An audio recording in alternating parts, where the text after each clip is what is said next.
Muy buenos días, iglesia, Dios les bendiga. Estamos en la presencia del Señor también para compartir esta palabra que el Señor nos ha regalado después de haber tenido esta oportunidad tan hermosa de compartir la Santa Cena y compartir también estas alabanzas y esa adoración que hemos compartido con Él. Hoy quiero invitarle también a que abramos nuestras Biblias en 2 Corintios capítulo 11, versículo 7 en adelante, del 7 hasta el versículo 15 vamos a estar leyendo. Vamos a encomendar este tiempo en las manos del Señor para que el Señor sea dirigiéndonos, sea hablándonos, sea ministrándonos también en esta oportunidad. Padre de la gloria, te damos gracias por tu misericordia, por tu bondad, por todo lo que tú haces por nosotros. Espíritu Santo, te queremos pedir tu dirección ahora, te queremos suplicar que seas tú derramando, Señor, de tu presencia y que seas tú tomando el control ahora de esta predicación, de cada persona que está viendo esta palabra, Señor, que está escuchando esta palabra, Señor amado. Yo te quiero suplicar que seas tú tomando nuestros pensamientos y transformándolos conforme, Señor, a lo que tú nos has dado a entender, a lo que tú nos has enseñado. Ayúdanos, Señor amado, a que nuestro cuerpo sea obediente a tu palabra, Señor. Padre, en tus manos encomiendo también, Señor, este tiempo que voy a estar compartiendo. Te pido que tu Espíritu Santo sea tomando también el control. Tú seas, Señor amado, tomando el control de nuestra vida y seas, Señor amado, permitiendo que sea tu Espíritu quien predique, quien enseñe, quien redarguye y quien ministre, Señor, en esta mañana gloriosa. Te damos toda la honra y toda la gloria, Señor, solo a ti, en Cristo Jesús. Amén y amén. Dice la palabra del Señor en 2 Corintios, capítulo 11, versículo 7. ¿Pequé yo humillándome a mí mismo para que vosotros fueseis enaltecidos, por cuanto os he predicado el evangelio de Dios de balde? He desposado a otras iglesias, recibiendo salario para serviros a vosotros. Y cuando estaba entre vosotros y tuve necesidad, a ninguno fui carga, pues lo que me faltaba lo suplieron los hermanos que vinieron de Macedonia. Y en todo me guardé y me guardaré de seros gravosos. Por la verdad de Cristo que está en mí, que no se me impedirá esta mi gloria en las regiones de Acaya. ¿Por qué? ¿Porque no os amo? Dios lo sabe. Mas lo que hago, lo haré aún, para quitar la ocasión a aquellos que la desean, a fin de que en aquello en que se glorían, sean hallados semejantes a nosotros. Porque estos son falsos apóstoles, obreros fraudulentos que se disfrazan como apóstoles de Cristo. Y no es maravilla, porque el mismo Satanás se disfraza como ángel de luz. Así que no os es extraño si también sus ministros se disfrazan como ministros de justicia, cuyo fin será conforme a sus obras. Hoy vamos a hablar de una iglesia con poder, una iglesia de autoridad, pero también vamos a estar mirando ese don tan hermoso que es el don de recibir. Alguna vez alguien decía, la parte más difícil de uno aprender a dar es aprender a recibir. Muchas personas aprendemos a dar y ya estuvimos hablando en otras predicaciones del término de todo lo que es el don de dar. Pero ahora vamos a ver también algunas características importantes que tenemos que tener a la hora de recibir. Porque también tenemos como cristianos que saber que dependemos de la provisión de Dios, de la bendición de Dios. El apóstol Pablo, este texto bíblico tiene una trascendencia, el apóstol Pablo, cuando estuvo en la iglesia de los Corintios y durante todo el evangelismo a la iglesia de los Corintios, tuvo una característica especial con ellos, y es que a ellos no les quiso recibir mucho dinero, no les quiso recibir para su sustento. ¿Por qué? En primer lugar, tal vez porque no confiaba mucho en la forma en que lo hacían, en la forma en que lo daban, pero también porque no quería ser gravoso a ellos, porque quería presentarles el evangelio de una forma pura, de una forma limpia y gratuita. Para los corintios el evangelio debía ser algo gratuito. Ahora está viendo cómo eso de haber sido benevolente en esa área con los corintios, cómo eso se le está convirtiendo en un problema y cómo eso está siendo una razón para que lo juzguen, para ser juzgado por esa decisión que tomó, ¿verdad? Entonces, Pablo había declarado ya en tiempos anteriores su pleno derecho a ser sostenido en su obra.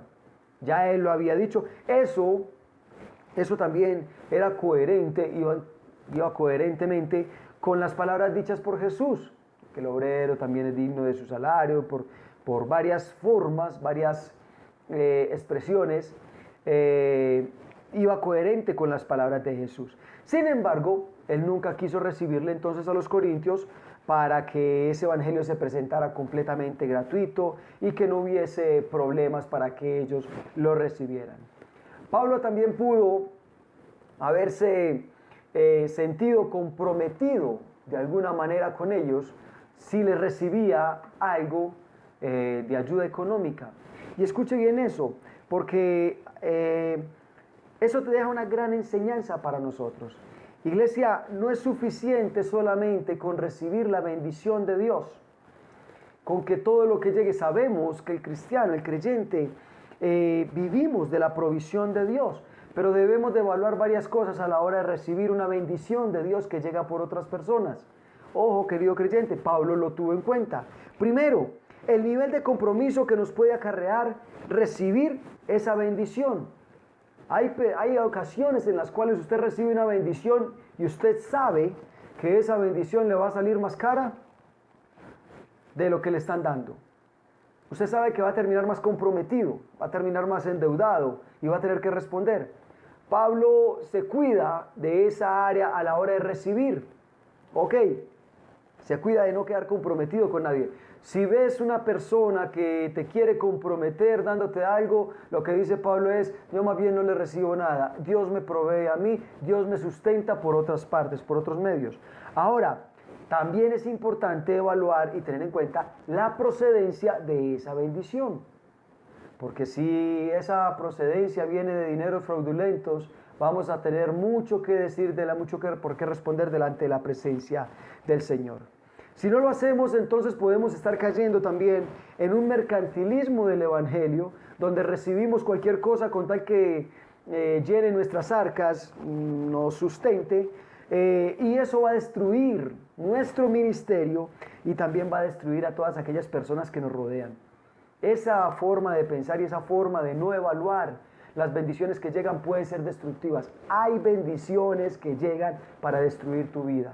Tienes que enterarte de eso, tienes que tenerlo en cuenta y tienes que evaluar antes de recibir una bendición, amada iglesia. Ok, sin embargo, Pablo no pudo evitar, a pesar de que se negó a recibir la bendición de los corintios, Pablo no pudo evitar ser juzgado, ser señalado por sus enemigos. Ok, lo cual también deja claro que siempre tus perseguidores van a encontrar una razón para que tú quedes mal. Van a tener algo que decir. Van a tener algo que decir de la iglesia, van a tener algo que decir de tu vida, van a tener algo que decir de tus líderes. Siempre los perseguidores van a tener algo que decir. Aquel que nace y que vive para quedar bien con sus compañeros, con sus vecinos, con sus familiares, está destinado a encontrar la destrucción. Aquel papá, y escúchenme bien esto, los queridos, los amados padres de la iglesia, aquel papá que vive para caerle bien a su hijo y para agradarle siempre a su hijo, está destinado a fracasar como papá, a encontrar la destrucción como papá en el área paterna. ¿Por qué? Porque no podemos todo el tiempo estar pretendiendo quedar bien con todas las personas. Vamos a encontrar diferentes formas de ataque, de una u otra forma van a hablar mal. La iglesia no está para que todo el mundo hable bien de ella, aunque estamos es para no dar chico y no dar pie para que ellos hablen mal. ¿Cuáles son las razones para que los opositores del Evangelio acusaran a Pablo?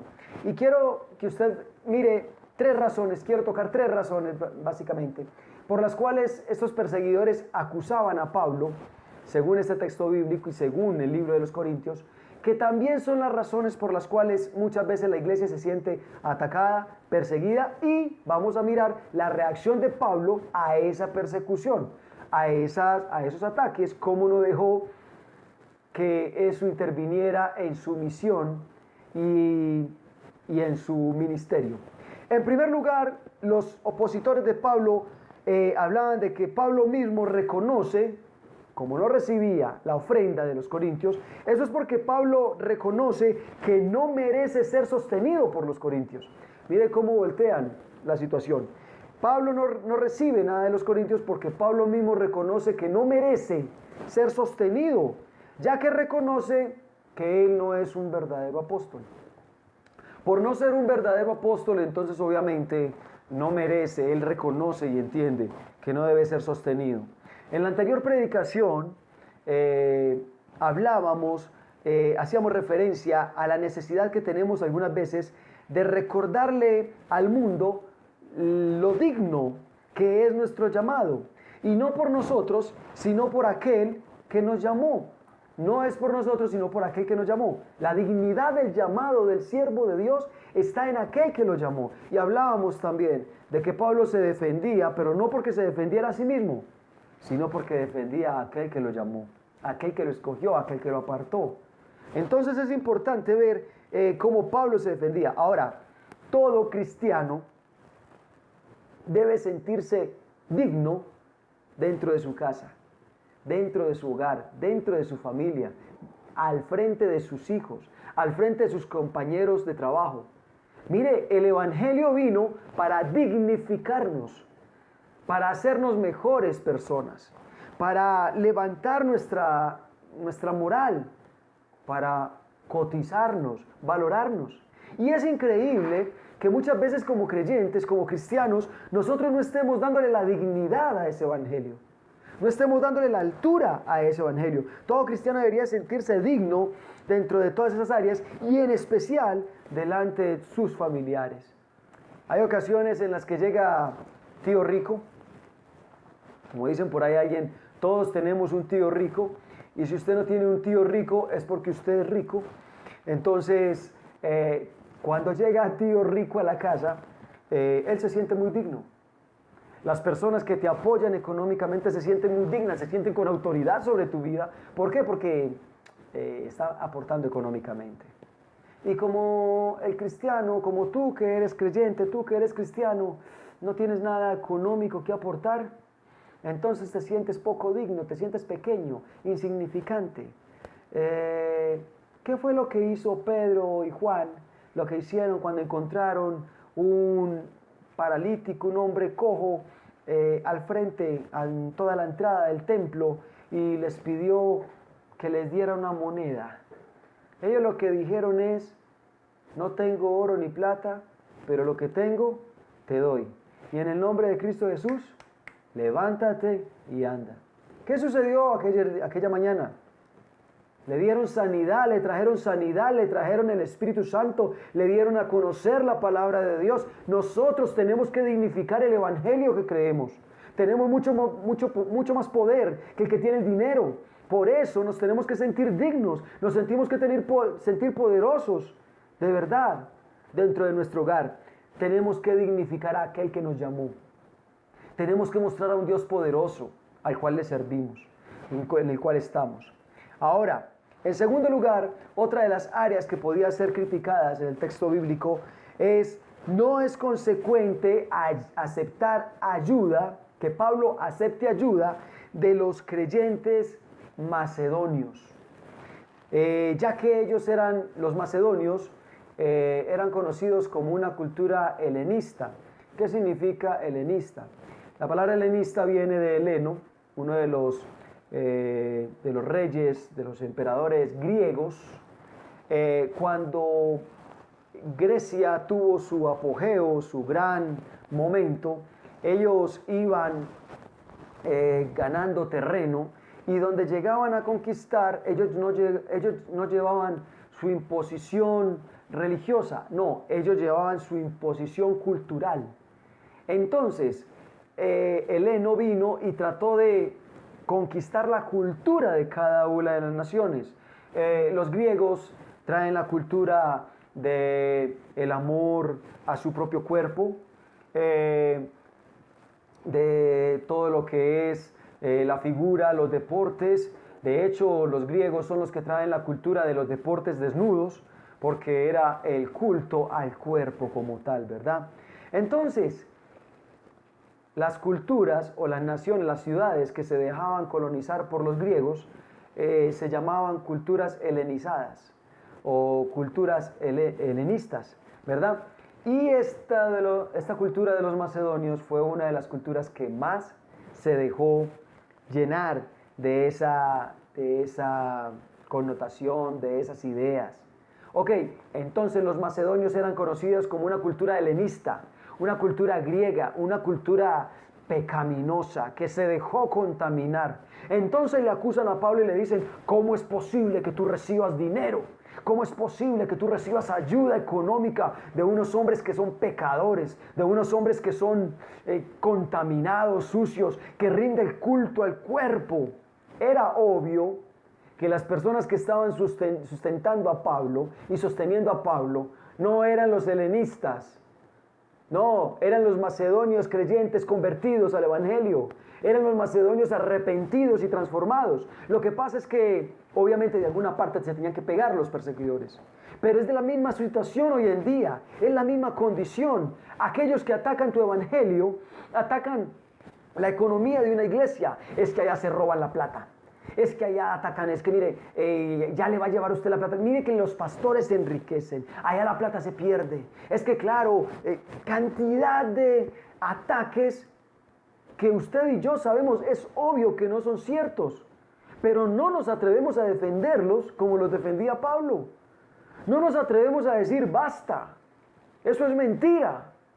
Eso está denigrando no solamente de la iglesia de Cristo, sino del Cristo que estamos presentando allí.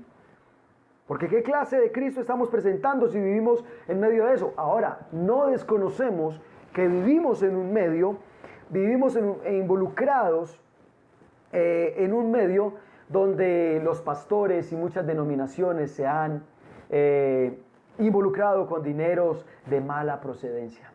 Sí, eso lo sabemos, pero también sabemos que si nosotros estamos acá escuchando la palabra de Dios, es porque Dios nos colocó en un lugar donde no sucede eso.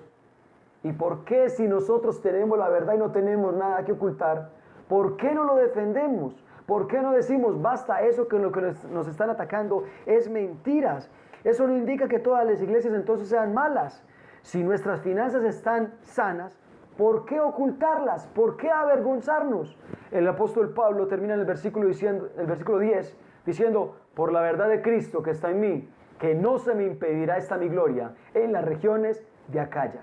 Y las regiones de Acaya es otra nación, otra ciudad, otras ciudades griegas.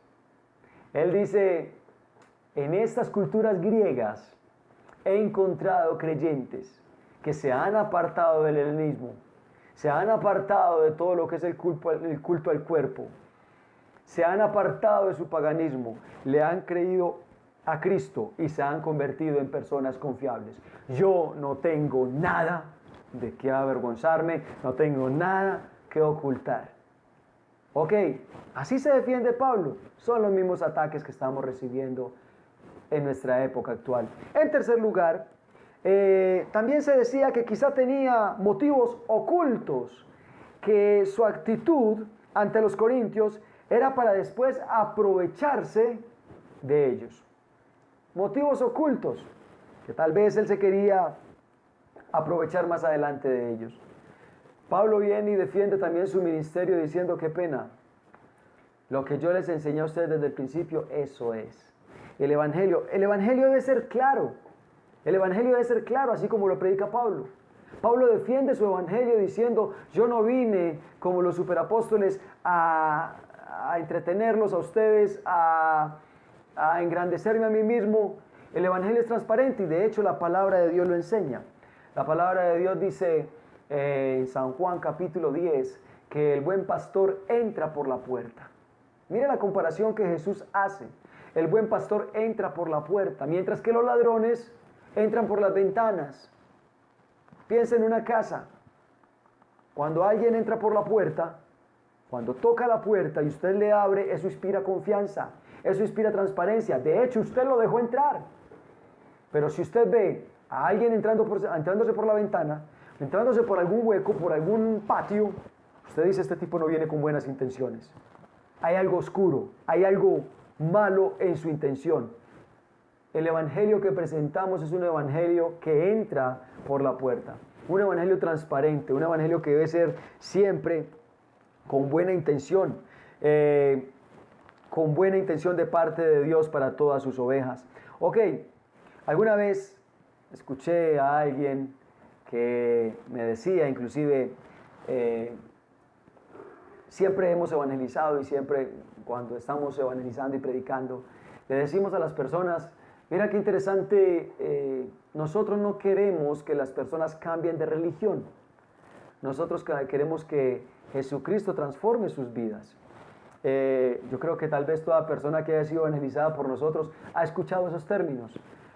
Nosotros no queremos que la gente cambie de religión. Cambiar de religión es como sacar un muerto de un hueco y pasarlo a otro hueco.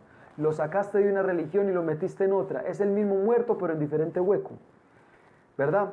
Pero presentarle a Jesucristo es darle vida a ese muerto y decirle, levántate, no necesitas más huecos, no necesitas más tumbas, levántate y ahora vive en Cristo. Jesucristo vino para darnos vida, no para cambiarnos de hueco.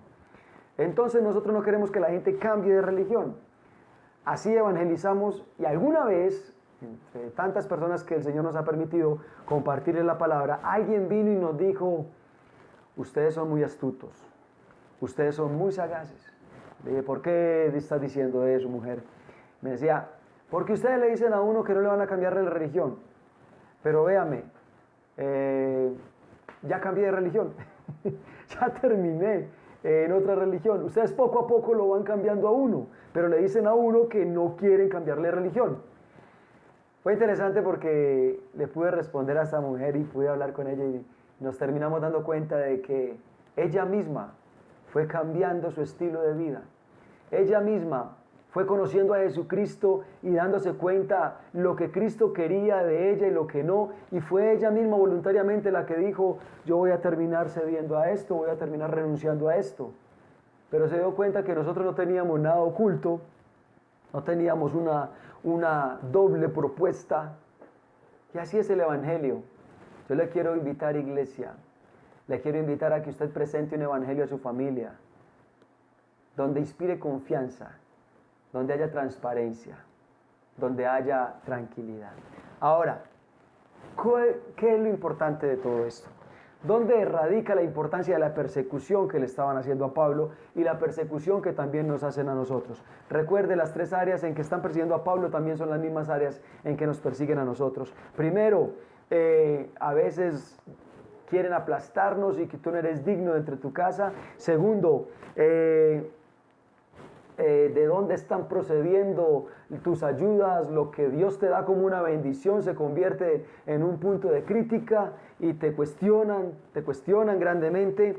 Y en tercer lugar, cuestionan los motivos y las cosas, haciendo creer que son cosas ocultas. ¿Cuál es el problema de que te estén cuestionando y tú te dejes cuestionar y tú te dejes perseguir con esas situaciones, con esa persecución? Que toda forma de juicio contra el cristiano atenta contra dos cosas básicamente. Primero, la autoridad y segundo, el poder. ¿Por qué la autoridad y el poder? Mateo capítulo 28, versículos 18 al 20, Jesús dice, desde el versículo 17 del capítulo 28 de Mateo, dice que algunos dudaban, que todos le vieron ya resucitado. Cuando le vieron de nuevo, todos se arrodillaron a glorificarle, pero algunos dudaban. Y es más, algunas versiones dicen, tenían miedo. Algunos tenían miedo.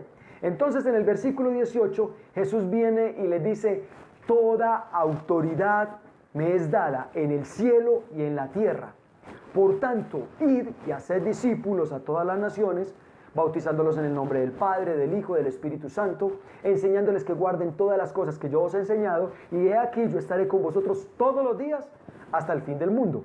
Ok, ¿cómo empieza Jesús este gran mandamiento? ¿Cómo empieza Jesús esta gran comisión?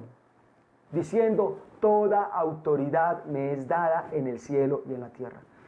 Por tanto, ustedes pueden ir. ¿Por qué podemos ir? Porque Jesucristo, el que nosotros predicamos, tiene toda autoridad, tiene toda dignidad, tiene todo poder, toda autoridad. Y nos la está transmitiendo para que nosotros vayamos. ¿Contra qué está atacando cada una de esos cuestionamientos, de esas persecuciones? Para que usted sienta otra vez dudas, para que usted sienta otra vez miedo. Y Satanás quiere una iglesia que duda y que tiene miedo. Que tiene miedo. Listo, está bien, te convertiste al evangelio.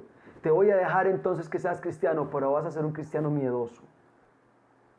Y voy a levantar unas cuantas personas para que te ataquen, para que te hagan recordar constantemente de que estás en una iglesia donde se roban los diezmos, de que estás en un lugar donde hacen cosas pecaminosas. Pero mire, en su iglesia también pecan y en su iglesia hay gente mala. Y tú te llenas la cabeza de todo eso y eso trae dudas de tu cristianismo, dudas de tu ministerio. Nunca vas a poder cumplir la función para la cual Dios te convirtió, te llevó al evangelio. Pero en segundo lugar, la palabra también dice que después de que Jesús les da esa gran comisión, en Hechos capítulo 1, verso 8, nos dice que Jesús les dice, pero recibiréis poder. Escuche eso. Jesús les está diciendo ya directamente a los discípulos, ustedes van a recibir poder. Pero recibiréis poder cuando venga sobre vosotros el Espíritu Santo. Y me seréis testigos en Jerusalén, en Judea, en Samaria y hasta el fin del mundo. Si usted se da cuenta en el libro de los Hechos, ese poder se empezó a manifestar rápidamente. En el capítulo 2 del libro de Hechos, los discípulos recibieron el poder. Dice que estaban encerrados en el aposento alto y en ese momento empieza un estruendo como de mucho viento y que hasta las latas se movían y desciende el Espíritu Santo como lenguas de fuego sobre ellos y ellos fueron llenos de ese Espíritu Santo. En esa misma noche, en esa misma ocasión, donde el Espíritu Santo vino con poder, ese poder quedó demostrado en el primer sermón de Pedro y se convierte en 5,000 personas. Primer sermón y se convierte en 5,000 almas. Llega a 5,000 almas, luego llega a otras 4,000, un poco más adelante, llega a otros 4,000. Ese poder se empezó a manifestar, ese poder se empezó a glorificar en la iglesia. Los apóstoles hablaban con autoridad. Luego ya no cabían, ya era difícil la administración de la iglesia porque ya eran tantos que dice en el capítulo 6 de Hechos que hasta muchas mujeres estaban siendo mal atendidas. ¿Cómo sería la grandeza de la iglesia? Yo creo que esos son la clase de problemas que todo pastor quiere tener. Ver tanto el poder de Dios transformando almas que ya no sabe cómo administrar tantas almas, cómo organizarlas, cómo, Señor, todos creen en ti. ¡Wow! ¡Qué bendición! ¡Qué rico tener esa clase de dificultades! Simplemente administre, organice, nombre diáconos y usted se va a dar cuenta que el Señor vuelve y provee los medios para que usted siga adelante. Pero la iglesia seguía creciendo. Llegó a los gentiles el evangelio y se levantó una persecución violenta. Hechos capítulo 6 y capítulo 7 menciona cómo Dios permitió que se levantara un hombre llamado Saulo de Tarso y empieza una persecución violenta contra la iglesia. El enemigo trató de atacar la iglesia a través de la violencia, de la rudeza. ¿Y qué logró? Que la iglesia se esparciera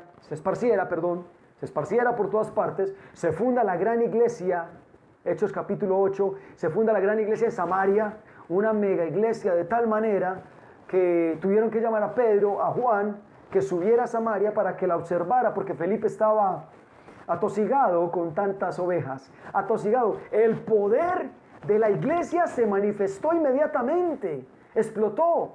En el capítulo 10, ese poder hizo que llegara la palabra Cornelio a los gentiles. Ese poder se manifestaba, hizo que llegara el evangelio y que realmente se expandiera y fueran testigos de Dios en todos los lugares. Como el enemigo levantó una estrategia violenta contra la iglesia, y antes lo que hizo fue que se multiplicaran. Eso sucedía como las moscas.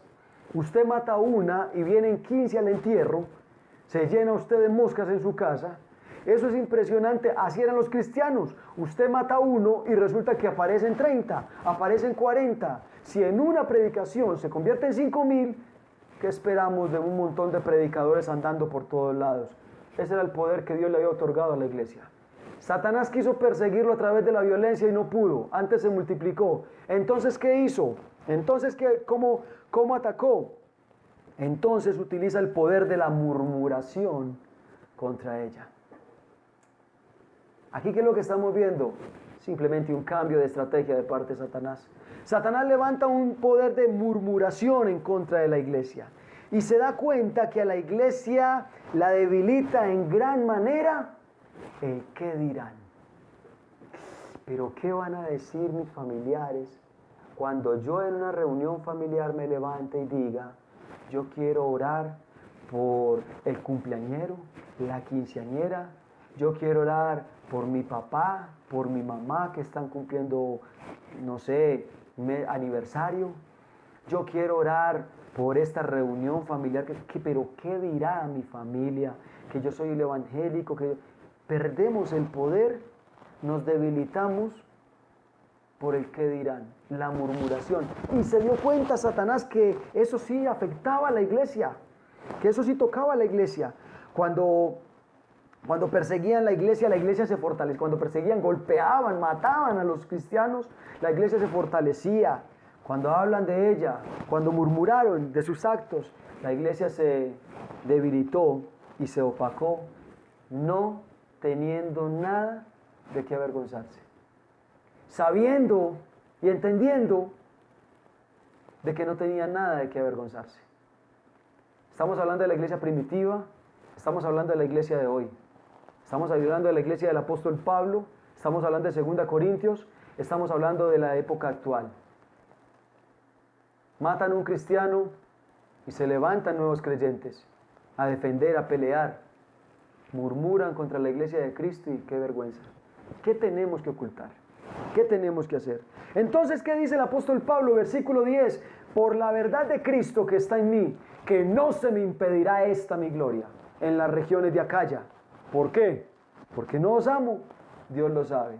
Me están criticando porque recibo bendición de los macedonios. Pues les quiero decir que también voy a recibir de los de Acaya.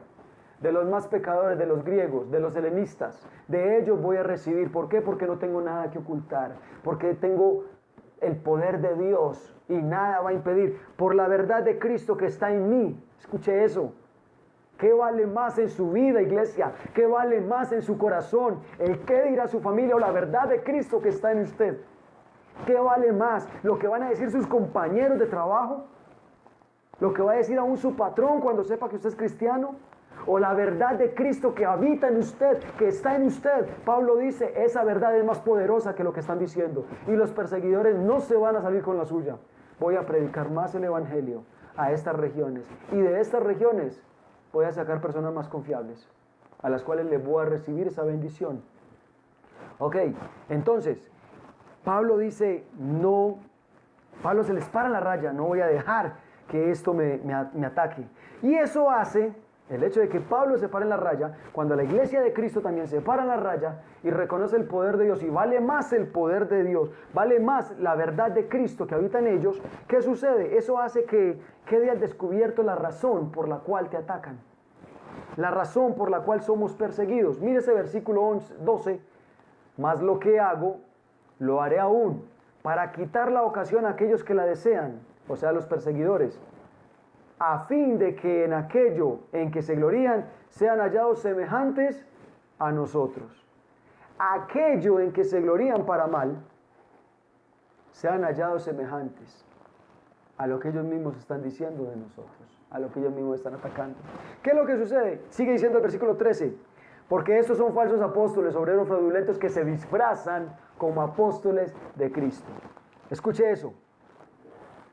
Pablo está diciendo, el que te persigue es porque lo que dice de ti, lo más seguro, está es en su corazón. se está camuflando, se está tapando, se está ocultando detrás de una fachada. Pero en realidad, el que te está diciendo a ti, mira, aquella persona que te dice, mira, es que en tu iglesia se roban la plata, seguramente es aquella persona avara que en su corazón es amante de los dineros ilícitos, de los dineros fraudulentos. Es aquella persona que quisiera tener y como no tiene, critica, ataca a los que tampoco tienen o a los que tienen. Es aquella persona que te dice, es que en tu iglesia ese pastor tiene que dormir con todas las mujeres, es que allá violan a las mujeres, que allá... Si tú te fijas quién te está diciendo eso, te vas a dar cuenta y no dejas que eso te ataque. Si la verdad de Cristo mora en ti, tú vas a observar quiénes te dicen eso y te vas a dar cuenta que son personas lujuriosas, que en su mente no tienen pensamientos sino para eso. De la llenura del corazón está hablando sus bocas. Una persona que no tiene mentalidad sino para pensar que en un culto nosotros estamos haciendo actos sexuales, es porque esa persona en su mente no tiene sino sexo. Es una persona lujuriosa que en su mente está dañada, está mal. Y Pablo lo que dice aquí es eso. Cuando la verdad de Cristo está en mí, aquellos que me atacan quedan al descubierto. Quedan al descubierto y se da cuenta realmente qué es lo que hay en sus corazones. Quiero terminar con esto, iglesia. Quiero que usted medite y piense por un momento en esto, iglesia. Cristo no recibió toda su autoridad en el cielo y en la tierra para ver una iglesia que en los últimos tiempos sea fría y amedrentada, escondiendo su verdad. Cristo no murió en la cruz del Calvario. Cristo no recibió ese poder, esa autoridad de parte de Dios para que nosotros seamos fríos y miedosos. Para que nosotros sigamos dudando del Evangelio y el poder que tiene ese Evangelio. Pablo mismo describe, yo no me avergüenzo del Evangelio porque es poder de Dios. Poder de Dios para salvación. Uno hubiera dudado de pronto si Pablo hubiera dicho poder de Dios para sanidad, poder de Dios para prosperidad económica, pero no, él dice para salvación, está hablando de una eternidad, está diciendo que ese poder no tiene límites, ese poder, ese evangelio no tiene límites, es poder de Dios para salvación a todo aquel que cree. Cristo murió en la cruz, recibió toda autoridad para que la iglesia tuviera un poder sobrenatural, para que lo hablara, lo testificara, lo batallara. Que cuando las personas vinieran a hacer creer que esa autoridad y ese poder es fraudulento, se diera cuenta el mundo de que nosotros somos hijos de Dios y que no necesitamos nada fraudulento, que no tenemos nada que ocultar, pero que el evangelio que estamos entregando es real, es poderoso, es verdadero. Ese es el evangelio que Pablo defiende. Pablo no se está engrandeciendo a sí mismo. Y usted puede seguir todavía recibiendo ataques. Y a usted todavía lo pueden seguir persiguiendo su evangelio. Y yo le quiero decir, iglesia, no menospreciemos lo que Cristo nos ha dado. No menospreciemos esa obra que Cristo ha hecho en nosotros. No nos avergoncemos porque no tenemos nada de qué avergonzarnos. ¿Quién se puede avergonzar de un poder que impactó en el libro de los Hechos de la forma que impactó? ¿Quién se puede avergonzar de un Dios que sanaba cojos, que sanaba paralíticos? ¿Cómo es posible que la iglesia hoy en día se esté escondiendo detrás de y esté dejando que los malhechores hablen mal, digan mal? Con orgullo podemos hablar de un Cristo que murió en la cruz del Calvario por nosotros, que hizo su obra perfecta para con nosotros. Yo le quiero invitar, iglesia, que cierre sus ojos y que le diga al Señor Jesús, gracias. Gracias por habernos dejado con poder y con autoridad. Porque nos enseñaste a recibir.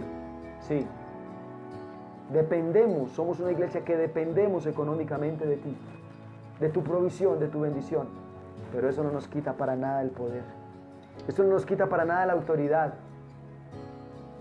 Eso nos llena de orgullo, nos llena de bendición saber que tenemos un Dios todopoderoso, grande y fuerte. Que tenemos un Dios que nos ha vestido y nos ha ceñido de autoridad, nos ha dado la espada de su palabra para podernos defender.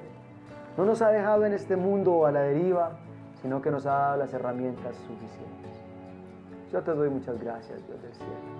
Gracias, amado Rey. Padre, enséñanos a poder operar, y yo te quiero suplicar por las familias que hoy están viendo esta predicación. Yo te quiero suplicar que en cada casa, Señor, tu Espíritu Santo vuelva a investir, vuelva a llenar, vuelva a arrasar con todo, vuelva a meterse allí, Señor, con poder y con autoridad. Puedas volver, Señor amado, a revestir a tus siervos con ese poder que tú les diste desde el principio. Ese poder del Espíritu Santo. Y que nos vuelvas a hacer sentir, Señor amado, que ningún familiar, ni aún ningún patrón, ninguna persona que esté a nuestro alrededor nos puede hacer sentir culpables. Tú ya nos hiciste líderes, nos hiciste grandes, Padre Celestial. Te damos a ti la honra, la gloria y la alabanza, y en tus manos, Señor amado, encomendamos nuestro hogar, nuestra familia, y te bendecimos, Rey de la Gloria, en Cristo Jesús. Amén y amén. Dios le bendiga, iglesia. Quedamos despedidos.